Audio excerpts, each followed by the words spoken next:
কেউ যদি অস্থিতিশীল করতে চায় তাদেরকে রাজনৈতিকভাবে এটার জন্য ক্ষতিপূরণ দিতে হবে। বাংলাদেশের রাজনৈতিক অঙ্গনে আমরা একটা স্থিতিশীল অবস্থা চাই।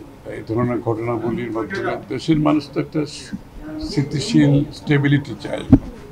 বাংলাদেশটাকে তারা আস্তে ধীরে একটা গণতান্ত্রিক অর্ডারে ফিরিয়ে নিয়ে একটা স্থিতিশীল অবস্থার মাধ্যমে সকলের জীবন যাতে নিরাপদ থাকে, তো সেটা তো স্বাভাবিকভাবে রোজ যেটা বললো যে আমরা যত তাড়াতাড়ি নির্বাচনের মাধ্যমে দেশে একটা গণতান্ত্রিক দেশ পাবো, এই সরকারের একটা জনগণের সমর্থন থাকবে, যারা রাজনৈতিকভাবে শক্তিশালী থাকবে, সরকারের শক্তি যোগান জনগণের, তো সেটার অনুপস্থিতিতে তো ঘটনা এরকম ঘটতেই থাকবে, আরও বেশি ঘটবে আগামী দিনে। তো যত তাড়াতাড়ি আমরা নির্বাচনের দিকে গিয়ে দেশে একটা রাজনৈতিক পরিবেশ ফিরিয়ে আনতে পারবো, একটা নির্বাচিত সরকার জনগণের সমর্থন নিয়ে, যাদের সব রাষ্ট্রের সব অঙ্গগুলো যারা একটা রাজনৈতিক শক্তির অধীনে নিয়ন্ত্রিত থাকতে পারে, সেটা তো একমাত্র নির্বাচিত সরকার ব্যতীত সম্ভব। Walton switch, stylish and elegant.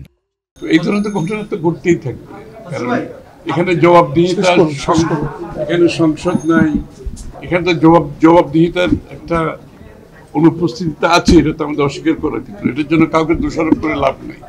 যেহেতু একটা নির্বাচিত সরকার না থাকলে যে জবাবদিহিতা, দায়বদ্ধতার, এগুলো তো একটা অনুপস্থিতি থাকারই কথা, সুতরাং সেটা আছে। এবং এর জন্য সবাই যত তাড়াতাড়ি নির্বাচনী প্রক্রিয়ার মাধ্যমে নির্বাচিত সরকার আসবে দেশে, এবং একটা নির্বাচিত সরকার যারা জনগণকে দায়বদ্ধ থাকবে, জবাবদিহি থাকবে, এবং যাদের একটা জনগণের শক্তি নিয়ে সরকারের যে বিভিন্ন সংস্থাগুলোকে পরিচালনা করার পিছন থেকে যে শক্তিটা, সেটা তো জনগণ, সেটার জন্য সবাই অপেক্ষা করছে। এবং নুরু বললো সেটা, সে বললো যে যত তাড়াতাড়ি আমরা যদি নির্বাচনটা করতে পারি, অন্তত এখান থেকে বেরিয়ে আসতে পারবো। এরকম পরিস্থিতিই পারে, সেটাও সত্যি নেই। আরও অন্য কিছু চাচ্ছে, আমাদেরও আবার চাওয়ার কিছু আছে।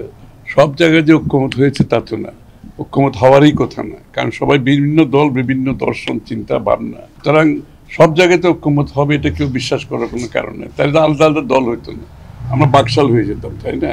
তো সুতরাং সে চাওয়াটা অসুবিধা নেই, কিন্তু সেই চাওয়াটা জনগণের কাছে যেতে হবে, নির্বাচনের মাধ্যমে জনগণের ম্যান্ডেট নিয়ে সেটা পূরণ করতে হবে। আর এটাই গণতন্ত্র। গণতন্ত্র এর বাইরে আর কিছু বলেন না। সুতরাং যারা গণতন্ত্র বিশ্বাস করে, তখন জনগণের উপর আস্থা থাকতে হবে।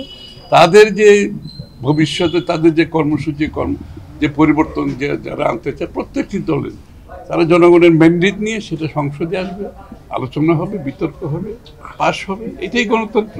এটাতে বিশ্বাস করতে হবে। তো এটাতে বিশ্বাস না করলে দেশে তো স্থিতিশীলতা আসবে না।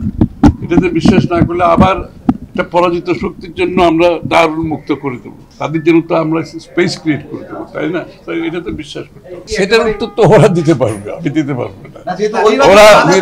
ওরা এখন তো দেশ নির্বাচনের দিকে যাচ্ছে, এবং এটার জন্য তো আমরা গত 15-16 বছর এত ত্যাগ স্বীকার করেছি সবাই মিলে।